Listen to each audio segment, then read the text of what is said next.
What do the Utah Jazz want for talented young big man Walker Kessler on the trade market? We finally know. So is a deal getting done or not? I'm Trevor Lane. This is the Basketball Bulletin. Hit that subscribe button. We're trying to hit 5,000 subscribers before the season starts. So do us a favor, hit that subscribe button. So Walker Kessler, really talented young big man here in the NBA. Last summer, 2 summers ago, I guess now, played for Team USA. He can block shots like crazy. You look at the stats that he puts up. Averaged 2.4 blocks per game last season for the Utah Jazz to go along with 7.5 rebounds. And yet he's been on the trade market all summer. Why? Well, look at those games played numbers. No, it's not that he only played in 64 games. Yes, you'd like to see him play a little bit more than that. It's the games started. 22 games. The Jazz have been using him as a backup big. Despite his talents, they have not had him in the starting lineup. He's not thrilled with that. Walker Kessler believes he should start. I think most of the NBA thinks that he is a starting caliber center as well, but the Utah Jazz have not been using him in that role, fueling a lot of speculation that he will be on the move from Utah sooner rather than later. But what do the Jazz actually want for him in a trade? They can't be asking for that much, right? I mean, they're not even using him as a starter.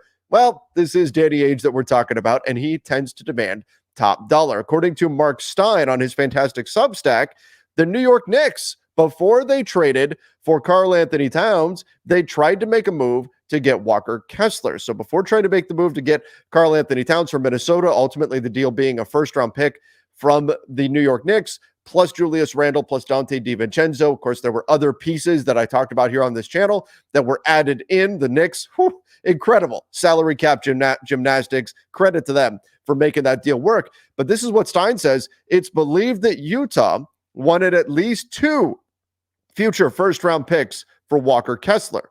Now, after the Knicks had exhausted much of the remaining cachet of draft picks in the trade for with Brooklyn for Bridges. That's Mikal Bridges. Now, the Knicks, they were being asked for 2 first-round picks in exchange for Walker Kessler. Now, why couldn't they just add in, say, Dante DiVincenzo? Why couldn't they add in a player like Julius Randle? Well, first of all, if I'm the Knicks, I'm willing to pay more for Karl Anthony Towns than Walker Kessler. There's no question Karl Anthony Towns, despite being very, very different in terms of what he brings on the floor, he's not quite the rim protector that Walker Kessler is, but Kessler is nowhere near the offensive player that Karl Anthony Towns is. Towns is on a completely different tier than Walker Kessler is. But despite just that, there's the challenge with Walker Kessler's salary. So if you're the Knicks and you don't have a lot of future draft capital to send out, the challenge with Kessler's salary is not that he makes too much. No, it's that he makes too little. Take a look at this. Walker Kessler, under contract with the Utah Jazz, still on his rookie deal, only making $3 million. Now, he's due a new contract. He can extend his contract next summer, and so that's something that teams will have to factor in. You know that he's going to want a contract extension, so you've got to believe if you're going to give up the 2 future first-round picks that the Utah Jazz want in order to get Walker Kessler, you have to believe that he is going to be your big man of the future, and then you're also going to have to be willing to pay him as such next summer. So that is a key distinction here. Plus, on top of that, it's not easy to make the math work on a trade because he makes so little. Trying to match salaries, particularly for these teams that are above the first-tier apron, sure, they could send Utah more salary than they take back, and that would certainly be helpful, and that would comply with NBA trade rules. But some teams aren't going to want to do that, and Utah is probably not going to want to absorb that much salary in a deal. So finding a contract that's small enough without getting into, well, do we do, say, a Walker Kessler and Colin Sexton combined deal? Do you do a combo trade like that? But then Utah's asking price is just going to go up off of that. If Walker Kessler was making, say, $10 million, I would say that a trade would be even easier to pull off. The fact that he's only making $3 million, why he's a fantastic value for the Utah Jazz, I think it actually makes him a little bit trickier to trade for. But if Utah's asking price really is 2 future first-round picks, I understand why teams would balk at that. Now, one thing to keep in mind, though, is we say this all the time over on the Front Office Show. Not all first-round picks are created equal. Just because a team is asking for 2 first-round picks, that doesn't mean that it's really 2 firsts. For example, you can have a heavily protected first-round pick, the pick that the Knicks wound up sending to Minnesota in the Karl Anthony Towns deal.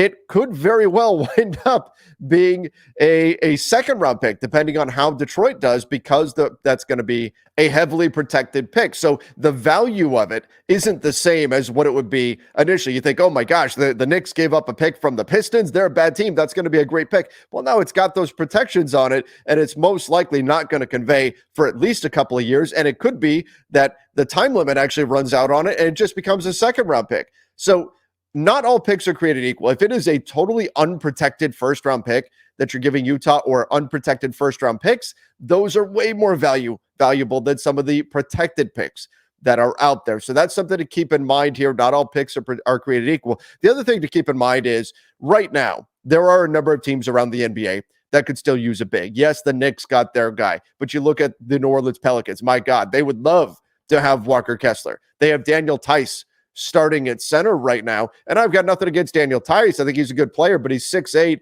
He's a reserve big in the NBA. That's what he is. One of the problems that the Pelicans are encountering right now is that they don't have a true starting five. We may wind up having to see Zion at the 5 spot. However, while they would love to have him, the Lakers could use a backup big. Does Walker Kessler want to be a backup? No, but still, the Lakers could use a big. They would love to have Walker Kessler.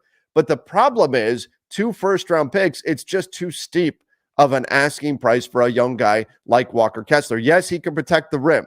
He can certainly do that. He can catch and finish, but there's a lot to his game that still needs to be improved upon. I'm a big fan of Walker Kessler. I think he's a better player than what Utah's giving him credit for. I think he should be in a starting lineup somewhere, but 2 first-round picks is just a steep asking price. So the other piece to this is that typically we see in the NBA trade market, what happens is that prices are high this time of year.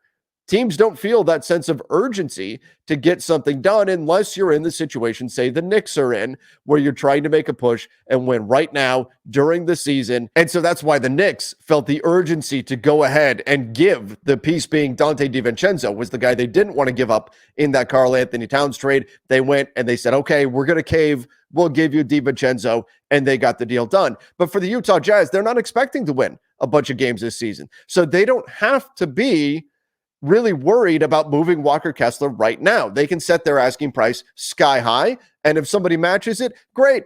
If not, they've got all the way until February 6th to make that move. Typically, the NBA trade cycle, what happens is after December 15th, when most of the players who sign new contracts over the summer become trade eligible, trade talks start to pick up, but prices stay pretty high. Mid-January, they start to drop down. Why? The looming trade deadline starts to appear. And that's where teams start to build in that urgency. By the first week of February, teams get realistic about their prices, and then you see deals get done. It's why you don't see very many trades happen in December. Is it impossible? No. But what happens is teams set their asking prices super, super high in December, and they don't come down until usually middle to end of January, sometimes even into that first week of February. So right now, if you're the Utah Jazz and you're looking at Walker Kessler and his contract, yes, he's going to want an extension next year, but they still have him under contract next season. They've got a team option at just under $5 million.